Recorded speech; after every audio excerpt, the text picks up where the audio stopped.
Himself a legend, a showbiz pro with an old-time carny man's flair for bringing them into the tent. Colonel Tom Parker saw Elvis Presley for what he could be, and as his personal manager, launched him on the royal road to stardom. To mark the Elvis Presley anniversary, Colonel Parker is playing host in the Elvis Suite, the rooms where Presley stayed when he was playing the Las Vegas Hilton, then the International Hotel. The suite has been filled with Presley memorabilia for just this week. At age 78, Colonel Parker generally declines interviews, but he agreed to talk to us earlier today from Las Vegas.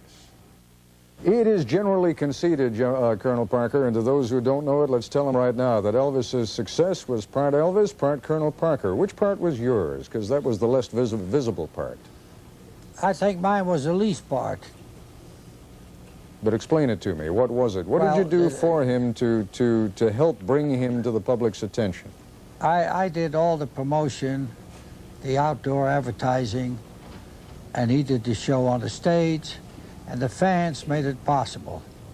You could promote all you want to, but if the people don't want to buy a ticket, it doesn't help. So I did my part, Elvis did his show, and we were lucky. Great talent, and we had a great show and a lot of fun. Now, let me ask you something. In this day and age, in the 1980s, it would be unthinkable that a star of Elvis Presley's magnitude would not end up on the Johnny Carson show, on the Merv Griffin show, on half the talk shows around the country. You deliberately kept him back a little bit from that kind of exposure. Why did you do that? Well, I like to correct you. I kept him back, but I didn't do it deliberately. I found out some of my friends, they had artists, they put them on all the shows, talk shows for free, and they had a hard time getting a job after that. So you thought it was just a bad, that it was bad promotion, even though it got someone very well known, that it ultimately didn't work out for the best? Well, I felt it was good for us not to go on, although all these fellas were good friends of mine. But when you go on these shows, most of the time they book people when they're big stars, so they don't hurt them too much. But we were starting out, and it wouldn't have helped us any, which has proven because we did all right without him. Yeah, you did terrific without him. You've got critics, you know that. You have them. Even Elvis has critics. Your critics say that you held him back, that he could have been much more of an actor, for example, than he ultimately, was given a chance to be. Well, because you put him in those kind of, beach bikini, jailhouse rock type movies. Well, if whoever said that, that's fine. They can say what they want to. If I was them, if they know so much, they ought to go into management business. Well, you tell me about it. I mean, was he perfectly content? I mean, was it a matter of his knowing his own level, knowing his own limitations, or was it just Well, I didn't know what he knew all of it, but he knew that he could do whatever he wanted to, and nobody told Elvis Presley what to do, because he was a very strong person, and we had a great relationship. But I took care of mine, he took care of his, and he didn't let anybody tell him what to do. Could he have been a really great actor? Could he have become a fine dramatic actor, do you think? Did he have that kind of ability? You know, Ted, you're right, but one time at one studio, we had a great producer, the late Jerry Walt. You remember him? Sure do. And he came to us with a script. And he told Elvis that if we did this picture, he would be practically assured of an Academy Award.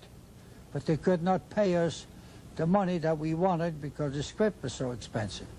So I told him that we usually stay home during the Academy Award, and he paid us our money, and if he bought us the Oscar, I give him his money back, and I never saw him again. Okay, now what about the songs? I am told that he could sit there and listen to a stack of demos, and 2, 3, 4, 5, 7 would go by, and then he'd say, that's the one, I want that one, and that he had kind of an unerring instinct for what was good and right for him, musically. Yeah. Ted, as long as I was with Elvis Presley, I never was involved with what songs he was going to record. Very seldom I was ever in the studio. He picked his own songs with the songwriters, whatever they were, and he never asked me, should I do this or that? It was up to him. He liked it that way.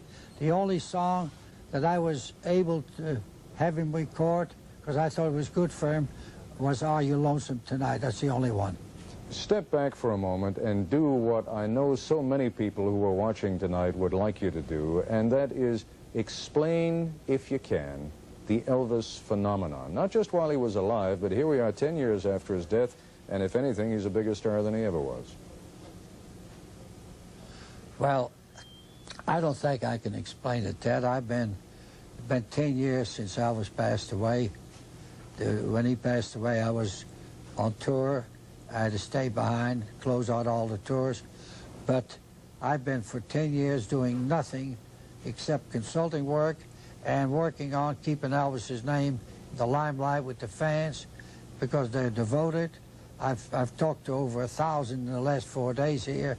I did interviews, and it's unexplainable. They say anybody else could have done it, perhaps so, but I happened to be the one that was with him. He did his part, I did mine, and there is no answer for that.